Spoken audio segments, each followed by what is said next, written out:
ঢাকা বিশ্ববিদ্যালয় শিক্ষার্থী ও ছাত্রদল নেতা শাহরিয়ার আলম হত্যার প্রতিবাদে বিভিন্ন স্থানে বিক্ষোভ মিছিল ও সমাবেশ হয়েছে।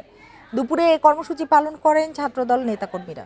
সকালে জাহাঙ্গীরনগর বিশ্ববিদ্যালয়ের টিএসসির সামনে থেকে শাখা ছাত্রদলের নেতাকর্মীরা বিক্ষোভ মিছিল বের করেন।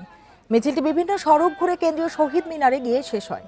পরে সংক্ষিপ্ত সমাবেশে বক্তারা বলেন, ঢাকা বিশ্ববিদ্যালয়ের স্যার এএফ রহমান হল শাখা ছাত্রদলের সাহিত্য ও প্রকাশনা সম্পাদক শাহরিয়ার আলম হত্যার সাথে জড়িতদের দ্রুত আইনের আওতায় আনতে হবে। একই দাবিতে জামালপুর সরকারি আশিক মাহমুদ কলেজের সামনে কলেজ ছাত্র দলের ব্যানারে প্রতিবাদ সমাবেশের আয়োজন করা হয়েছে।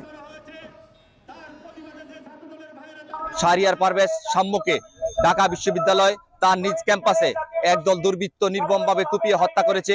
এই হত্যাকাণ্ডের সাথে যারা জড়িত অবিলম্বে আমরা তাদের বিচার এবং তাদের গ্রেপ্তার দাবি করছি।